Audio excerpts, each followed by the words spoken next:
going to switch this up a little bit and ask you a little bit about interns. How many interns do you have at the station, roughly? We have basically 3 parts of the year where we have interns: the fall semester, the winter/early spring semester, and then a summer semester. In the case of sports, in recent years, we've been given 2 interns, 2 in the fall and 2 more in the spring, winter. And the news department has 4 or 5 of their own.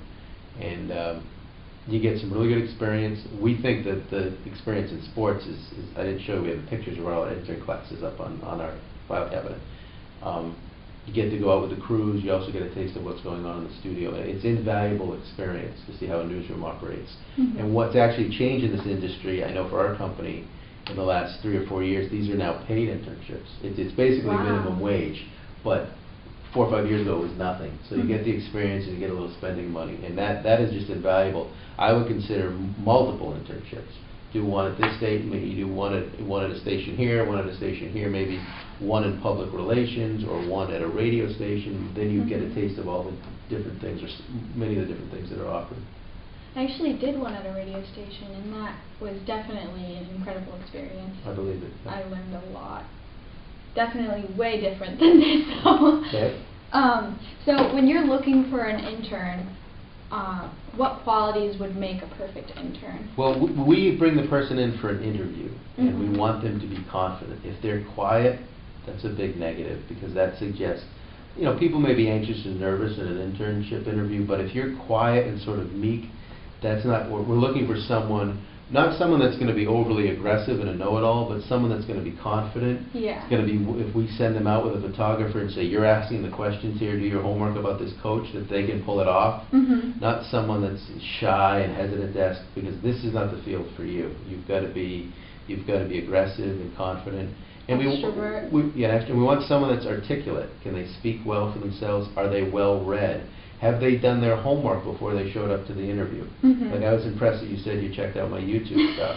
Not only because it's for my ego, it's cool, check it out, but if we like someone who shows up and says, yeah, I've watched your high school show, I know what you guys do, and yeah, I've watched the competition and they approach it a little differently, and I know that you're on-air people, and I know the history of Channel 3, and I know what you guys focus on, you do the local high school, and then we're like, okay, this person's tuned in, versus someone who just shows up and they're talking in generalities. Do your homework. Do a little research on the people you're going to be doing the interview with, on the station or the company, and that sets you apart. It really does. Good to know. I'm glad I'm already ahead of the game. Well, what I was impressed with too, one of the things I teach at a local school, it's a Connecticut School of Broadcasting, where people that are either just out of high school or adults that are going back for a different job, or college graduates that want a little more broadcast training. And one of the things we do this little portion of the class on interviewing, and one of the things I tell people is part of being a good interviewer is listening.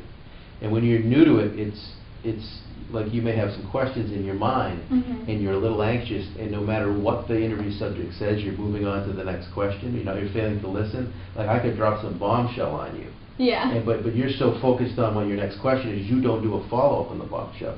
But what I was impressed with you is when I threw that documentary thing out there, you said, oh, tell me about it. What was it about? Yeah. And I said, oh, she's actually listening. Because some people that are new to interviewing, again, might be so nervous that, I could say, I just won an Academy Award. And then they'll say, and what were you doing? Instead of saying, you won an Academy Award. So being a good listener is part of being a good interviewer.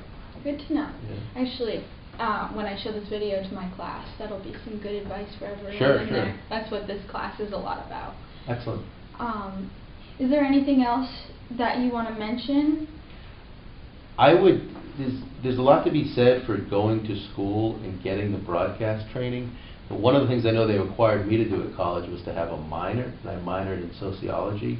And I'm not sure I remember any of that, but the point is, become a well-rounded student. Read a lot. Read everything you get your hands on. Going back to being curious. Be an educated, smart person. Because then if the broadcasting field doesn't work out for you, if you can write and speak well on your behalf, you're going to be successful in just about anything you choose, even if it's not broadcasting. You can communicate with people. You can be at a meeting and you can impress people with the way you speak. You can write well. You can communicate. Those skills will help you anywhere. And that's all a product of learning as much as you can.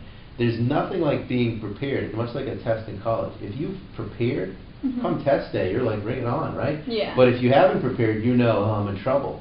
So it's all about practicing and preparation, and that theory of it takes anybody 10,000 hours of practice to be real good at something. The Malcolm Gladwell, I don't know if you've read the book, but I've heard that expression before. That's the point. So be as prepared as, that's the easy part. There are some people that are really gifted, they have just a natural glibness about them on television, but you can tell they're trying to do it on the fly. They haven't done their homework. I'm like, God, they have the tough part they have down.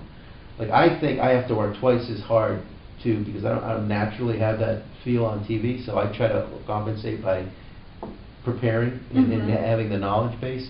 But if you can combine both, you're going to be dangerous. But it really comes with getting yourself educated and reading anything you get your hands on, and being passionate about, excited about something, and whether it's your hobby or your career, it just makes life a lot easier, a lot more enjoyable. So, opposite of that, opposite of the easy going, everything.